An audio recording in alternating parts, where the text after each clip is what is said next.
California's Attorney General vows to fight back on any potential crackdown on marijuana from the federal government. It's a huge loss for our city and our community. The investigation continues into what happened to an Imperial Beach official who was killed in Mexico while on vacation.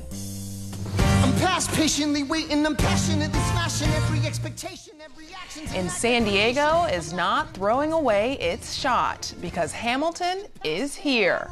KPBS Evening Edition starts right now.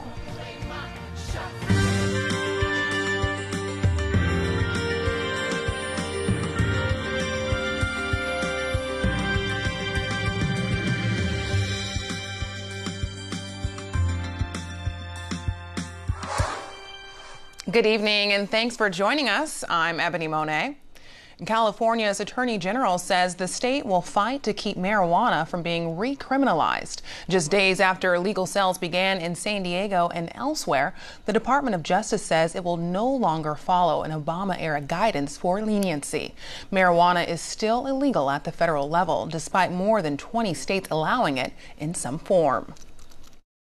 We've got over 400 licenses that have now been issued in these past 4 days to people who want to do marijuana the right way. This is 2018. We're 18 years into the 21st century. We're not going back to the 20th century. The state attorney general says he believes California has legal standing to fight any attempt at federal enforcement. He expects it will be another busy year in the courts between California and the Trump administration.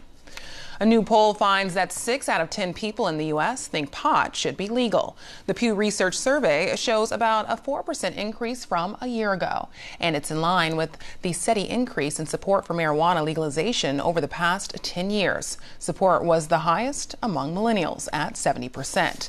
Nearly 70% of Democrats also support legalization, while among Republicans, support is about 43%. The California Office of Traffic Safety has launched an ad campaign advising consumers that driving under the influence of marijuana leads to DUI arrest. But KPBS health reporter Kenny Goldberg explains one of the ads is being criticized for promoting the benefits of getting high. It helps my anxiety, my cramps, my appetite. It allows me to slow my thought process. It helps me feel balanced. One of the Office of Traffic Safety ads begins with these testimonials about marijuana. It's not until near the end that the ad warns about the risks of driving stoned. Stanton Glantz is a professor of tobacco control at UC San Francisco. He says the ad is poorly constructed. There's two things wrong with it. One is the DUI message is getting lost, but the other one is that it's the dominant message of that ad. The thing that it spends most of the time on is talking about all the wonderful virtues of marijuana. The Office of Traffic Safety says it's committed to warning people about the dangers of impaired driving and regrets that this message was lost in the ad campaign. Kenny Goldberg, KPBS News. Today, California lawmakers fired back at offshore drilling plans from the White House. State Senator Hannah Beth Jackson and Assemblymember Al Mataserchi introduced a new bill. The measure would ban new pipelines in California waters to support new federal oil development. Congressman Darrell Issa says there's an opportunity for bipartisan work on the issue. Well, I certainly think the question of offshore oil drilling off the California coast is one where there's going to be a united front to go to Secretary Zinke and clearly make it clear that California doesn't want to be part of it. I hope we can also maybe be more responsive with our onshore exploration in Bakersfield and other areas. But the reality is we have plenty of oil and natural gas without going off the California coast. And I think that's an area you're going to see the delegations coming together. Next week, we'll take a closer look at ICE's plans to reform the H-1B visa program. The book that President Trump threatened to block is out. Fire and Fury inside the Trump White House was released today, 4 days ahead of schedule. It chronicles the first year of the Trump presidency, and KPBS producer Nico Will says readers were anxious to get it. The book sold out in stores across the country and topped Amazon's bestseller list by midday today. In La Jolla, Warwick's ordered emergency copies from a wholesaler to meet demand. The copies didn't even make it onto the shelves. They were already spoken for. Barring, obviously, a new Harry Potter release, this is probably, I haven't seen anything quite like this since back in the day with, like, the Swift Boat book. Fire and Fury is an inside look at the White House by journalist Michael Wolff. He says it's based on more than 200 hours of interviews, including about 3 hours with the president. Unflattering quotes in the book from former Trump advisor Steve Bannon infuriated the president, who responded on Twitter. Trump says he never authorized access and that the book is full of lies. But the author says that's not true. I absolutely spoke to the president. Whether he realized it was an interview or not, I don't know, but it certainly was not off the record. Warwick's has more copies of Fire and Fury on order, but with the almost unprecedented interest in the book, they don't expect to hold on to those copies for very long either. Nico Will, KPBS News. We're getting a better idea of how much President Trump's proposed border wall would cost. Customs and Border Protection is asking for $18 billion over 10 years to fund the project. The money would add 316 miles of additional barrier and extend the current wall to 970 miles. That's nearly half the full border's length. Border wall funding is expected to be a negotiation point at any extension of the DACA program. Attorney General Jeff Sessions is questioning a legal maneuver that critics say amounts to a form of backdoor amnesty. Administrative closure is an act that allows immigration judges to close a case without making a final decision. As a result, an immigrant petitioning for citizenship, a visa, or similar status is allowed to stay in the U.S. until their case is resolved. Sessions has not announced any major policy changes. Ending the practice of administrative closure could impact 350,000 cases. The mayor of Imperial Beach is working with Mexican authorities to bring the body of a top city official back to the U.S. after he was fatally shot in southern Mexico. Douglas Bradley was Administrative Service Director for the city of Imperial Beach and was on vacation last week. KPBS Frontiers reporter Jean Guerrero has more. Douglas Bradley was on his third annual surfing trip to Ixtapas y Guatanejo. He was about to turn 50, and he wanted to ride some good waves along the coast. They're surfing Baja, we cross the border. That's what we do. Serge Dedina, the mayor of Imperial Beach, says Bradley had helped make the city's financial management more transparent. He says he bonded with Bradley over their shared love of surfing and the ocean. We're a small family in IB. It's a small, tight city. We're all friends, and we just want to get him back, and we just want to celebrate his life and remember him as a super stoked person who loved the beach and, more importantly, was really passionate about good government. And it's a huge loss for our city and our community. He says the city has been getting conflicting details about Bradley's death. Local police suggested he was shot during an attempted robbery, but the incident is still under investigation. While Ixtapa is a popular surf and tourist resort destination, the state of Guerrero is one of Mexico's bloodiest due to corruption and cartel violence. Dedina says he and Bradley's family are working with Mexican officials and the U.S. Embassy to find out what happened. He says the city is going to have a memorial and a traditional surf paddle out by the pier to commemorate Bradley's life in a couple of weeks. Jean Guerrero, KPBS News. Now, following up on a KPBS story, and a big change for recreational boaters in California. Now the state requires boaters to get licenses. KPBS reporter Claire Tragesser has details. Here at Lake Murray, a sign near the boat dock spells out the law. Starting January 1st, all boaters under 20 need to get licenses. Each year, the age requirement will increase until all boaters need licenses by 2025. So far, the state has received about 2,200 applications, says Bria Miller, the California Boater Card Program Analyst. It's very simple. People haven't really had too many problems being able to just go online, input all their information. Applicants have to pay $10, take a boating safety course, and earn a certificate. They can then take a picture of the certificate with their phone and upload it, which has made the process go very smoothly, Miller says. The new law doesn't apply to people who rent boats or to people who pilot boats without motors. That means people renting paddle boats here at Lake Murray can continue on as normal. Claire Tragesser, KPBS News. For more information and to apply for a license, go to CaliforniaBoaterCard.com. KPBS.com. As more people choose to commute by bike, local governments are finding new ways to share the road. And now one state that waited to enact bike safety laws might soon have some of the toughest in the country. AP reporter Mike Householder has a story from Michigan. Biking is booming across the U.S. Close to 900,000 Americans commute to work by bicycle, a nearly 40% increase from a decade ago. It's a good thing that people are cycling. When you're cycling, you're healthier. Unfortunately, you're also in danger. 840 cyclists were killed in 2016, the most in 25 years. But as other states adopted bicycle-friendly safety laws, Michigan hung back. I am one of the survivors of the Kalamazoo bicycling tragedy. Now lawmakers are trying to make up for lost time by seeking some of the nation's strictest regulations. We need to come up with solutions to both protect cyclists and protect motorists. If the proposals become law, motorists would have to wait for 5 feet of clearance before passing a bike, a wider berth than all but one other state. A responsible driver will want to have at least 5 feet. Jeremy Gray is an avid cyclist who knows firsthand the perils of sharing the road. The former psychology professor broke his collarbone when a distracted driver struck him near his Lansing area home. It was scary. It was, I could have been killed. It was really that close. 30 states have enacted distance-specific safe passing laws, most requiring 3 feet of clearance for passing bikes.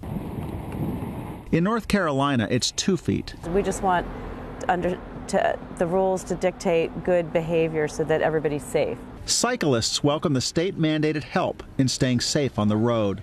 Mike Householder, Associated Press, Okemos, Michigan. I'm Judy Woodruff. Tonight on the NewsHour, new details in the Trump-Russia investigation intensify the focus on obstruction of justice. Coming up at 7, right after Evening Edition on KPBS. After months of record-breaking, bone-dry weather, a significant storm is finally on its way to San Diego. KPBS reporter Susan Murphy has more from the National Weather Service in Rancho Bernardo.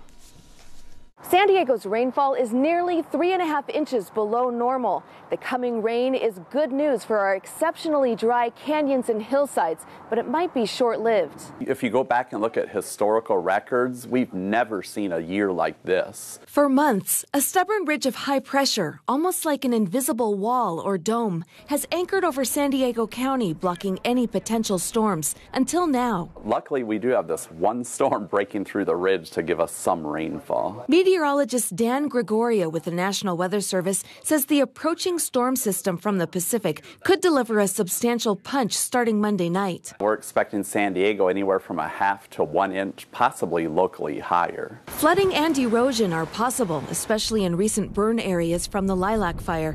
But Gregoria says the storm will blow through quickly. Once it exits the area on Wednesday, that ridge reestablishes itself over Southern California. San Diego saw a similar pattern during its 5 years of drought. Then came last year's reprieve from a steady lineup of atmospheric river systems. The long plumes of moisture from the subtropics delivered torrential rains, flooding, and strong winds. It requires a jet stream to dive further south and have these Pacific storms move inland. They've stayed well off to the Pacific Northwest. Gregoria says the 3-month outlook shows a deepening precipitation deficit. January, February, even into March, you can see the southwest states here in Southern California continued below average rainfall as expected. But in the near future, rain is headed this way, so Gregoria says enjoy it while it lasts. So this rain we're looking forward to help in our water supply at least a little bit. Susan Murphy, KPBS News. Dry and sunny weather will continue for the weekend, but get ready for the first rain of the year to pour. Erin Calandra has more in tonight's forecast. Thank you, Ebony. Things are pretty quiet today in San Diego County, as usual. Taking a look at our satellite and radar, really nothing is going on. We are in this dry pattern, have been for some time, but things are going to be changing pretty soon in the next couple of days. To the north of us, we are seeing this moist flow coming in off the Pacific, and that's contributing to some showers for our friends to the north. But much of the southern region, it is bone dry. Tonight, 55 45 degrees, some clouds, especially along the coast. Temperatures in Oceanside 46, Poway 51, Ramona 44, Borrego Springs 50 degrees for our overnight lows. On Saturday, well, it's going to continue to be just pretty nice around here. To the north, we have this big dip in the jet stream, so we're going to see a wintry mix pushing down from the north, and the Sierras could see some snow. None of that is going to reach us. So for our temperatures tomorrow in Oceanside 70, San Diego 71, Ramona 76 degrees, Borrego Springs 79, and Mount Laguna 60 degrees. These temperatures are right around average, maybe a few degrees above, but nothing unheard of. Taking a look at the national picture, well, Southwest, definitely the place to be. It is nice here, but everywhere else it's cold, and also we're seeing wintry type weather across much of the country. Now take a look at these temperatures. Saturday we start off at 70. Slowly it's going to get cooler, and by Monday, we will see a couple of showers popping up. Tuesday is going to be the big game changer. That's where we're going to see some rain, even some heavy downpours, and that could continue into Wednesday as well. Inland, again, it's going to get cooler as the days go on. Showers on Monday. Tuesday, expect some heavy rain. Definitely a day to have an umbrella with you. Wednesday, a shower or two left over. In the mountains, it's going to be getting cooler as well. By Tuesday in the 40s with heavy rain and some snow, perhaps even on Wednesday. And in the deserts, it's going to be getting cooler, and Tuesday, again, grab the umbrella. Some heavy rain is expected. For KPBS News, I'm Erin Calandra. Ebony, back to you. The stigma associated with mental illness has been described as a destructive force that could prevent people from seeking help. KPBS health reporter Kenny Goldberg takes a look at some local efforts to fight that stigma. On a weekday evening at San Diego's St. Mary Magdalene Church, a group of people are about to get educated about mental illness. Okay, we want to welcome you to the opening class of NAMI Family to Family Education. We are very excited that this day has finally come and we can be together. NAMI stands for the National Alliance for Mental Illness. Their Family to Family program is a 12-week course that aims to give people a better understanding of mental illness. Any questions about the class? Instructor Paul DiMartini tells the audience that over the next couple of months, they'll learn some coping skills, communication techniques, and strategies for dealing with a crisis. It's the essence of what NAMI is about, which is really family members helping and supporting and guiding one another through the incredible challenge of mental illness. Everyone in this room has a family member with a serious mental illness. My brother developed bipolar over 40 years ago. Including Anita Fisher. And we got a phone call that said, "Do you know where your son is?" She's the director of education for the local NAMI chapter. Our lives changed. When her son was 21, he was diagnosed with schizophrenia. He was discharged from the Army and came back to San Diego.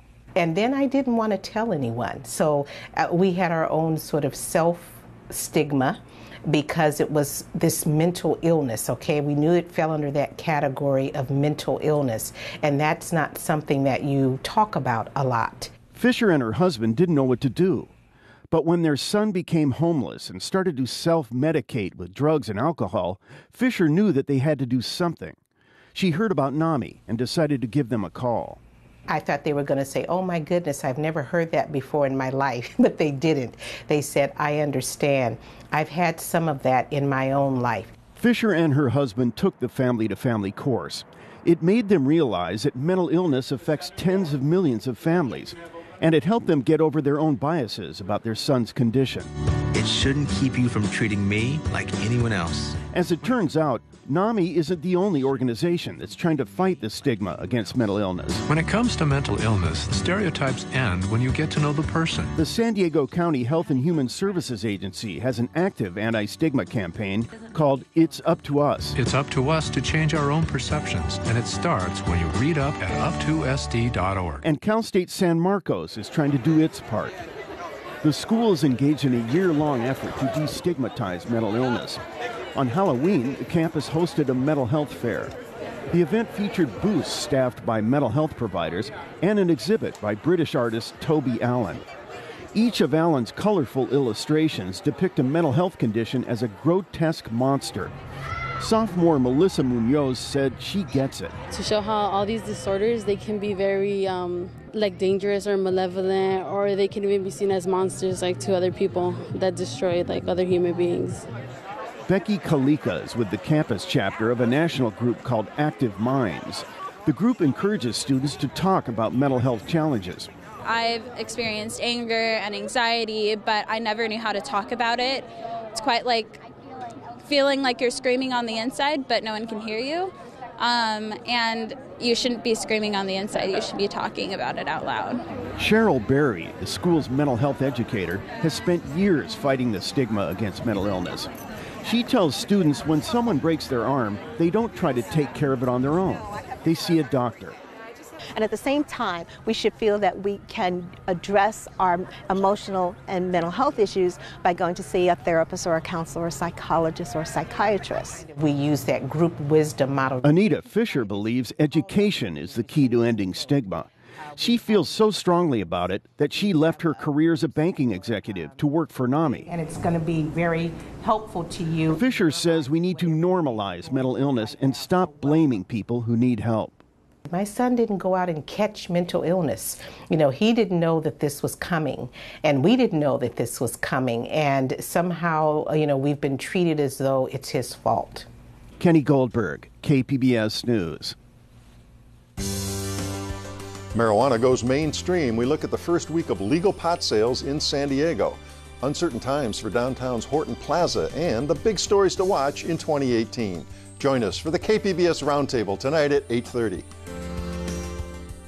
Broadway star Ben Vereen is asking for forgiveness today after several women have accused him of sexual misconduct. He made his apology via Twitter. He's accused of making unwanted advances while directing the musical Hair in 2015. He was a huge supporter of student actors and the High School Musical Theater Awards in San Diego. Broadway San Diego announced today it's ending its work with Vereen. San Diego is getting ready to welcome one of the biggest productions in recent history, Hamilton. KPBS Arts Calendar Editor Nina Guerin tells us more about the show that opens here tomorrow. Hamilton is here. The smash musical about America's founding fathers opens in San Diego tomorrow, and so many people are excited about it, even those who don't like theater. A major reason there's so much buzz about this show is because it tells the story of the founding of this country through the eyes of immigrants. It features a mixed-race cast, and the soundtrack is filled with hip-hop, R&B, and rap music. Since it debuted on Broadway in 2015, it's won 11 Tony Awards, a Pulitzer, and dozens of other prestigious prizes. Tickets went fast, and all the shows are sold out, but there's still a way to be in the room where it happens. Thanks to the Hamilton Lottery, at each performance, 35 orchestra seats will be sold for $10. You can get these by entering your name 2 days before each show. You only get one entry per performance. They're very strict about this, so don't even try. You'll have to download the Hamilton app on your smartphone or go to hamiltonmusical.com/lottery. And for those of you who already do have tickets, you'll hear already iconic songs at the show like My Shot, Schuyler Sisters, and Yorktown. For KPBS Arts, I'm Nina Guerin. Stay up to date on the San Diego art scene with the KPBS Arts Calendar and our arts newsletter. Sign up at kpbs.org/newsletter. If movies are more your thing, KPBS cinema junkie Beth Accomando says you can watch two very different but outstanding documentaries this weekend. The impish Agnes Varda is still making films at 88. For her latest effort, she hits the road with artist JR to make the documentary Faces Places. Together, they co-direct a film that serves as a summation of her illustrious career. As with so many of her films, Faces Places takes a playful approach to filmmaking. In this case, she incorporates JR's giant black and white photos of ordinary folks, thereby giving a larger scale to people who are often marginalized or made to feel invisible. Faces Places is an absolutely charming and delightful documentary, now playing at the Digital Gym Cinema. But But if you don't want to leave your house this weekend, then check out Haunters: The Art of the Scare, a new documentary that just became available on Netflix. I won't lie, this film feels like it was designed for me. Not only is it about Halloween, but it's also about the passionate people who create haunted houses. Some for fun, like I do, and some as a profession. Directed by John Schnitzer, it's a beautifully shot and lovingly crafted documentary that pays tribute to the artistry of scaring the hell out of people. The film also highlights extreme haunter Russ McKamey, who ran his McKamey Manor here in San Diego for years. I even had a chance to do the Sissy tour before he left town. Haunters is the perfect film for those of us who want Halloween to last all year long. And to those of you who cannot understand that, it may give you some insight into why some of us love to scare others and be scared ourselves. Betha Commando, KPBS News. You can find tonight's stories on our website, kpbs.org/evening edition. Thanks for joining us. Have a great night.